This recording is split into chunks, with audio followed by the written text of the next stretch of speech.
Supreme court जी हिक भेरो ॿीहर सियासतदाननि खे पार्लियामेंट में वेही मसला हल करण जी सलाह। चीफ जस्टिस काज़ी फैज़ी सां पीपल्स पार्टी जे वकील फारूक एच नाइक जो हवालो ॾींदे रिमार्क्स ॾिना आहिनि त ही दुश्मन न पर पार्लियामेंट जो मेंबर आहे, वेही मसला हल कयो। मुल्क खे अॻिते वधाइण जी ज़रूरत आहे। ॻाल्हियुनि सां केतिरनि ई मसइलनि जो हल निकिरंदो आहे।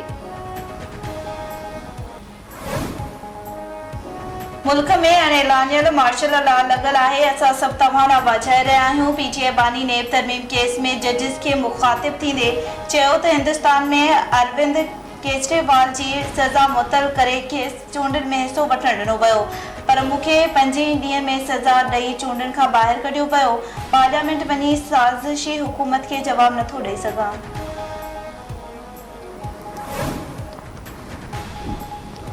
पीटीआई बानीअ जूं ॻाल्हियूं ड्रेजारे रहियूं आहिनि। हालतूं एतिरियूं ई ख़राब आहिनि त साथी सियासतदाननि सां वेही मामला हल कयो। जॾहिं बाहि लॻल हुजे त नाहे ॾिसबो त पाणी पाक आहे या नापाक, पहिरीं बाहि उझाइबी आहे।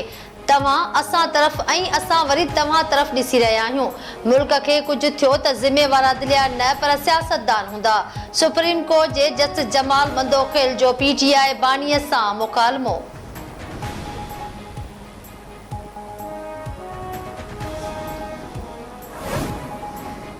सुप्रीम कोर्ट नेब तरमीमूं कालदम ॾियण ख़िलाफ़ हुकूमती अपीलनि ते फ़ैसिलो महफ़ूज़ करे वरितो। अपीलनि ते ॿुधणी चीफ जस्टिस जी सरबराही में 5 रुकनी लॉर्चर बेंच कई। हुकुमनामे में चीफ जस्टिस लिखायो त नेब जो 10 अरब रुपए जी रिकवरी क्रेडिट खणणु सरप्राइज़ हो। नेब 1 रुपयो बि पाण वटि कीअं रखे सघे थो? इदारनि तरफ़ां अहिड़ा ग़लति दस्तावेज़ जमा न थियण घुरिजनि। चेयरमैन नेब ऐं प्रोसिक्यूटर जनरल पाण रिकवरी ऐं बजट जे असुल रिपोर्ट पेश कनि। अडियाला जेल में पीटीआई बानीअ खे सहूलतूं मुयसर आहिनि। बेडरूम, कूलर, टीवी ऐं वर्जिश करण लाइ फिटनेस औज़ार बि ॾिना विया आहिनि। 3 कमरनि खां सवाइ दार बोरची खाने जी सहूलत बि आहे। ॾींहं में 2 भेरा घुमण फिरण लाइ गैलरी आहे। किताब, स्टडी टेबल ऐं कुर्सी मौजूद आहे। हुकूमत पीटीआई बानी जे जेल वारे कमरे जूं तस्वीरूं सुप्रीम कोर्ट में जमा कराए छॾियूं। हुकूमत जो चवणु आहे त अदालत मुनासिब सम्झे त कमीशन बि मुक़रर करे सघे थी। पीटीआई बानी नेब तरमीमनि ख़िलाफ़ हुकूमती अपीलनि ते गुज़िरियल ॿुधणीअ दौरान वकील ताईं पहुच न ॾियण जी शिकायत कई हुई। वफ़ाक़ी हुकूमत पीटीआई बानी खे क़ैद तन्हाई में रखण वारे बयान खे रद्द करे छॾियो। सुप्रीम कोर्ट में जमा करायल रिपोर्ट में वफ़ाक़ी हुकूमत ॼाणायो आहे त अडियाला जेल में क़ैद पीटीआई बानी सां मुख़्तलिफ़ माण्हुनि 413 मुलाक़ातूं कयूं। गुज़िरियल साल 28 सेप्टेम्बर खां शुरू थियल मुलाक़ातुनि जो सिलसिलो अञा ताईं जारी आहे। मुलाक़ात कंदड़नि में वकील, पीटीआई बानी जी ज़ाल, भेनरूं ऐं सोट शामिल। रिपोर्ट में ॿुधायो वियो आहे त ख़ालिद खुर्शीद, अली अमीन गंडापुर, आरिफ अलवी, सरदार अब्दुल क़यूम, शौकत खानम ऐं पिम्स अस्पताल जे डॉक्टरनि पीटीआई बानी सां मुलाक़ातूं कयूं।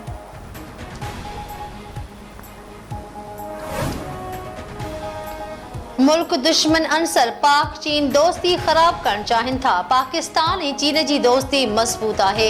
पाकिस्तान चीन जे तजुर्बनि मां फ़ाइदो हासिल करे रहियो आहे। वज़ीर आज़म शहबाज शरीफ जो बीजिंग में पाक China friendship and business reception खे ख़िताब चयाईं। पाक चीन दोस्तीअ जो मिसाल किथे बि नथो मिले। पंहिंजनि माण्हुनि खे बुनियादी सहूलियतुनि जी फ़राहमी चीन जी कामयाबी आहे। बशाम में चीनी शहरनि ते हमिलो अफ़सोस जोॻो हो।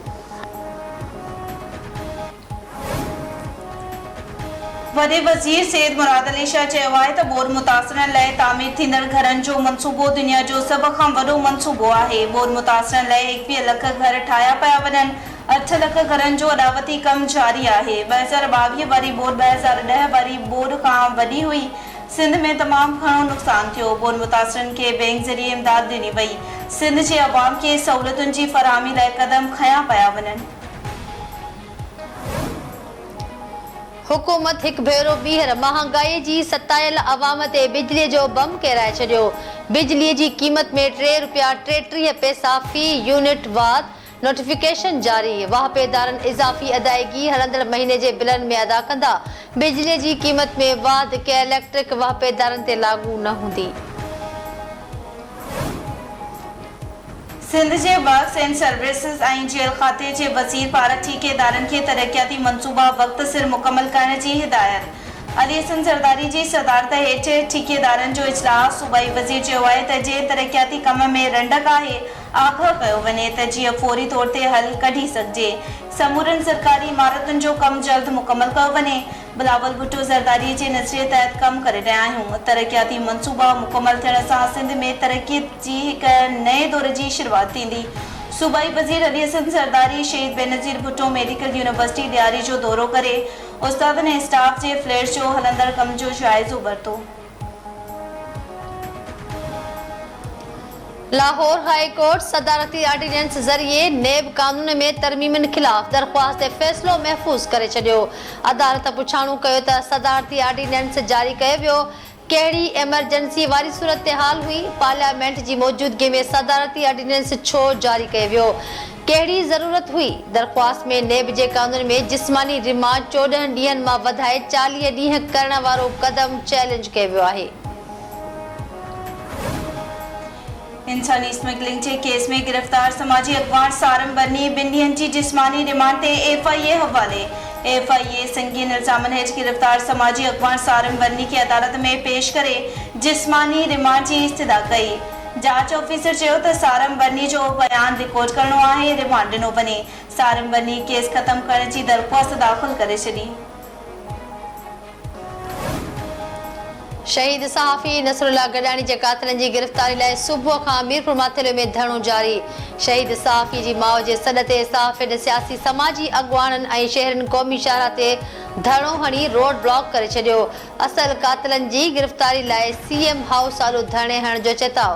पुलिस केस खे ख़राब करणु चाहे थी। अदालती कमीशन जोड़े पुट जे क़त्ल में मुलविस जाबदारनि खे गिरफ़्तार कयो वञे। शहीद सहाफ़ी जी अमर पठाणी गडानी जो मुतालबो। SSP घोटकी सुमेर नूर चन्ना चयो आहे त नसरुल्लाह गडानी जे क़त्ल केस में शक जी बुनियाद ते 10 ॼणनि खे गिरफ़्तार कयो वियो आहे। जल्द कातिलनि ताईं पहुची वेंदासीं। केस खे मंतकी अंजाम ताईं पहुचायो वेंदो। जामशोरे भरसां रोड हादसो, 4 ॼणा अजुल जो शिकार, 5 ज़ख़्मी। चनेसर ॻोठ लॻे इंडस हाईवे ते शेज़ोर गाॾी ऐं कार विच में टकर थी पियो। इतला ते इमदादी टीमनि फोतिन जा मड़ ऐं ज़ख़्मियुनि खे अस्पताल मुंतक़िल करे छॾियो। फोतिन में ड्राइवर आयतुल्ला महर, लाड़काने वासी माशूक अली, कुहारो महानूर ऐं आयज़ा शामिल।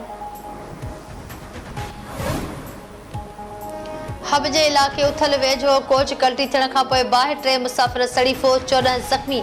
कराची खां कोयटा वेंदड़ मुसाफ़िर कोच मोटरसाइकिल सवार खे बचाईंदे कल्टी थी, जंहिं बाद बाहि लॻी वई। कोच में 28 मुसाफ़िर सवार हुआ। केतिरनि ई मुसाफ़िरनि कोच मां टपो ॾेई पंहिंजूं ज़िंदगियूं बचायूं।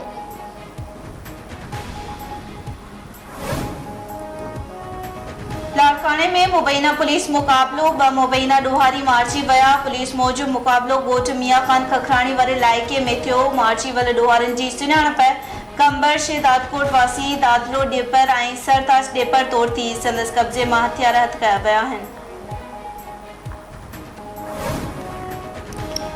सिंध जे मुख़्तलिफ़ शहरनि में किथे तेज़ त किथे हल्की बरसात। मुख़्तलिफ़ हादसनि में 2 ॼणा ज़िंदगी विञाए वेठा। बुछेरी, डोकरी, दौलतपुर, सफ़न, फरीदाबाद, खैबर ऐं मांझनि में ककर वसी पिया। गर्मीअ जो ज़ोर टुटी वियो। तेज़ बरसात सबबि सांखड़ रोड ते पेट्रोल पंप जी भित किरण सबबि 2 ॼणा फोत थी विया। नौजवान जतोई काज़ी अहमद स्तन ऐं भरपासे वारे इलाइक़नि में बि पिलर जी पालोट।